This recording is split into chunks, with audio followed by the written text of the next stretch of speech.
Just do it, मुस्कुराता भारत। और शारदा का कैंपस जो देखने से इतना सुंदर है और कहीं ना कहीं मुस्कुराहट उसके हर कोने से झलक रही है। जी। सर, क्या आपको लगता है कि जो क्रिएटर आईवाईएस की टीम ने मुस्कुराता भारत थीम पर काम करना शुरू कर दिया है, ये एक पहल है सब लोगों के लिए किसी न किसी प्रकार से मुस्कुराहट उनके जीवन का अभिन्न अंग बन जाए, क्योंकि आज की भागम भाग वाली जिंदगी में, इस तेज रफ्तार जिंदगी में खुश रहना एक स्किल हो गया है। बिल्कुल आपने सही कहा, क्योंकि चुनौतियां बढ़ती जा रही हैं, जीवन तो संघर्षमय होता ही है। अब इस फ्री ट्रेड सिस्टम में हर किसी को अपनी जगह बनानी होती है, अपना स्थान बनाना होता है, अपनी जीविका चलानी होती है, और उन चुनौतियों का सामना करते हुए भी आनंदित और प्रसन्न रहना पड़ता है। ये हमारे जीवन की कुछ ऐसी ही संरचना बन गई है, और ये बढ़ती जाएगी। जैसे जैसे प्रतिस्पर्धा बढ़ती जाएगी, ये व्यथाएं हमारी बढ़ती जाएंगी, समस्याएं बढ़ती जाएंगी। उनका समाधान करने की सामर्थ्य हमें अपने भीतर विकसित करनी पड़ेगी। जैसे आपने बताया कि आपका जीवन उतार चढ़ाव से भरा हुआ था, जी रहा क्या है। कोई ऐसा आपका शिक्षक, आपका कोई मित्र या कोई ऐसा व्यक्ति जिसने अंदर आपके अंदर एक आशा का संचार किया, एक आशा की लौ जगाई, जिससे आपको आगे बढ़ने की प्रेरणा मिली? सबसे बड़ा उदाहरण तो मेरे अपने बड़े भाई हैं। जी। वो यूनिवर्सिटी में प्राध्यापक प्रोफेसर थे, और मेरा व्यापार जब कोलैप्स हो गया, जब मेरे पार्टनर ने सारा वो हड़प लिया, तो मेरी सारी पूंजी तो उसी में लगी हुई थी। तो उस पूंजी के बिना मैं क्या करूं? जी। दोबारा जॉब खोजूं या दोबारा से एक व्यापार सेट करूं? यानी एक तो मुश्किल समय आपके बहुत जीवन में आया। बहुत बड़ा मुश्किल था, लेकिन हमारे बड़े भाई ने मुझे सहारा दिया। हम्म। फाइनेंशियली तो मदद की ही, फाइनेंस का तो मैंने दूसरा भी इंतजाम कर लिया था। जी। लेकिन उन्होंने मुझसे कहा कि तुम्हारा व्यापार तुम्हारी अपनी अक्षमता की वजह से फेल नहीं हुआ, जी। बल्कि तुम्हारे पार्टनर की बदनीयती से फेल हुआ। जी। तो तुम में सामर्थ्य है, तुम दोबारा प्रयास करो, दोबारा कहीं खड़े होप हो। एंड हैप्पीनेस आपके दिल में थी, इसलिए थी, आप हमने आगे बढ़े। हमने वो उसने मुझे हताशा से निकालने में बहुत मदद की, और मैंने दोबारा फिर ठान लिया कि अब मुझे पुनः पैरों पर अपने खड़े होना। जैसे मैं पहले सक्सेसफुल था, वैसे ही मैं सफल बनूंगा, आगे बढ़ूंगा। फिर मैंने ज्वाइन किया, यहाँ पर ज्वाइन किया हेड ऑफ प्लेसमेंट्स के रूप में, डायरेक्टर प्लेसमेंट बना, एग्जीक्यूटिव डायरेक्टर बना, एग्जीक्यूटिव वाइस प्रेसिडेंट बना, अपनी मेहनत, अपनी लगन, अपने योगदान के ऊपर। जी। क्या सर आपके संस्थान में मेंटल वेलनेस या हैप्पीनेस कुरिकुलम जैसे कंसेप्ट के लिए कोई योजना है, या कुछ ऐसी गतिविधियां चलाई जा रही देखिए, हैं जिसमें बच्चों के हैप्पीनेस इस प्रकार स्किल को डेवलप किया जा रहा है? हैप्पीनेस करिकुलम के लिए अलग से तो हमारे पास अभी इतना समय नहीं है हमारे करिकुलम के आवर्स में कि हम उसको कर सकें।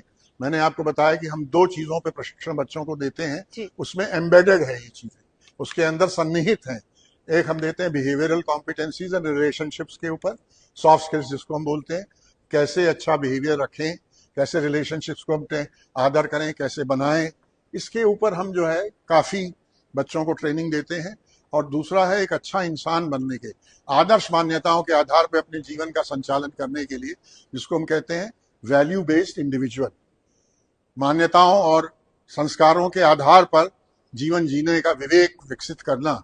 ये विवेक अगर विकसित हो जाता है व्यक्ति में, तो वो अपने आप ही जो है बुराइयों से दूर रहता है, गलत निर्णय लेने से बचता है, सही ट्रैक पे चलता है। तो बहुत सारी समस्याएं उसके जीवन की अपने आप ही खत्म हो जाती हैं।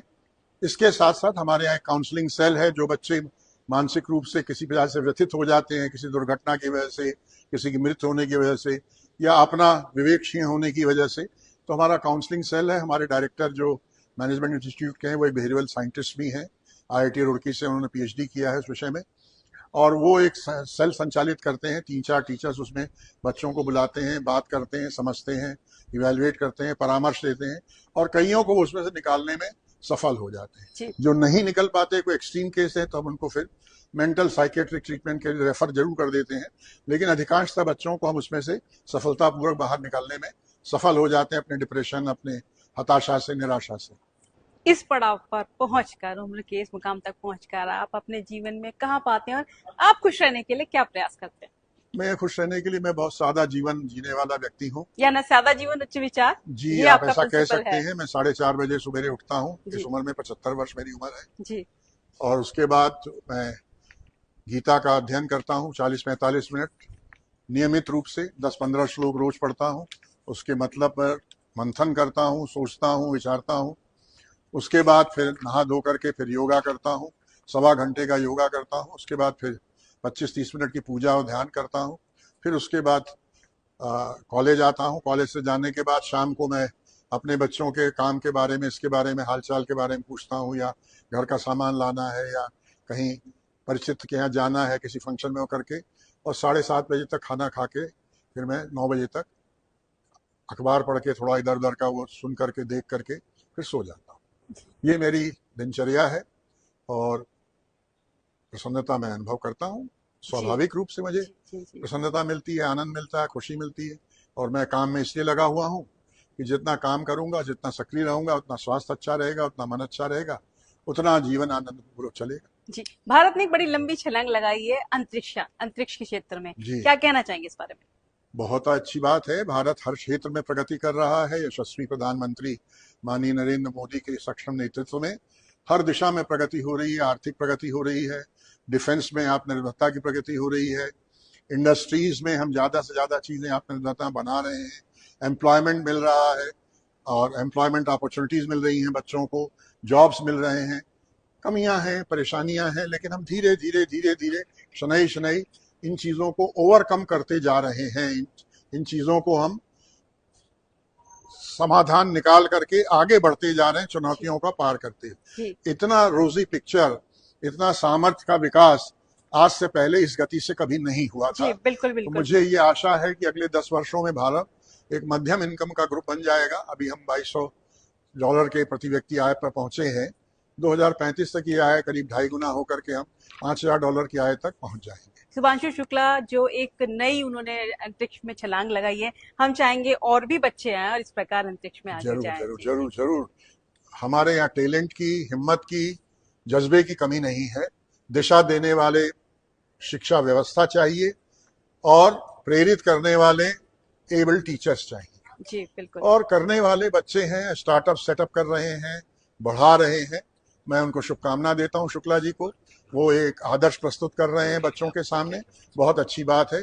कईयों को उससे प्रेरणा मिलेगी। जी, हमारा जो अभियान चल रहा है मुस्कुराता भारत, जिसमें आपके इंस्टीट्यूट का हमें पूरा पूरा सहयोग मिला, हमारी टीम के लिए क्या कहना चाहेंगे? मैं आप लोगों के लिए प्रशंसा के शब्द मेरे पास नहीं है। आप लोग निस्वार्थ भाव से जिस प्रकार से देश में खुशहाली और आनंद का भाव प्रचारित करने के लिए कार्यक्रम कर रहे हैं, उससे लोगों को प्रेरणा मिलती है, गाइडेंस मिलता है, हिम्मत बनती है। आप इसे करते रहें। आप बहुत अमूल्य योगदान दे रहे हैं। हमारी तरफ से बहुत बहुत शुभकामनाएं आप सबको। जी, एक टैग लाइन, एक लाइन में अगर होप एंड हैप्पीनेस को आपको युवाओं के लिए कहना हो तो क्या कहना चाहेंगे? हताश कभी मत होना जीवन में, संघर्ष कितना भी करना पड़े। हताशा किसी चीज का समाधान नहीं है। उत्साह और जुझारूपन से हर समाधान निकल सकता है। यही मैं बच्चों को कहूंगा, कितना भी कष्ट झेलना पड़े, हिम्मत मत हारना कभी, और सतत लगे रहना। प्रयास करने वाले की अंत में जीत होती है। प्रकृति का विधान ही कुछ इस प्रकार का है। मैंने देखा है जीवन में, हर रात के बाद फिर सुबह आती है, सुबह के बाद फिर रात आती है। जीवन का चक्र भी ऐसा ही चलता है। इसको समझ करके हिम्मत से करिए। जस्ट डू इट का आपने स्लोगन देखा था। मान लीजिए कि आपको करना है, करके रहेंगे। Can do it, can get it done, will do it. ये भावना रख करके कि हमें करना है, हम करेंगे, हम कराएंगे, हम सफल होकर रहेंगे। आपने क्रिएटर आईवाईस की टीम को समय दिया सर, उसके लिए आपका बहुत बहुत धन्यवाद। आप लोगों का बहुत बहुत धन्यवाद। आपने मुझे मौका दिया अपने दर्शकों से रूबरू होने का। बहुत बहुत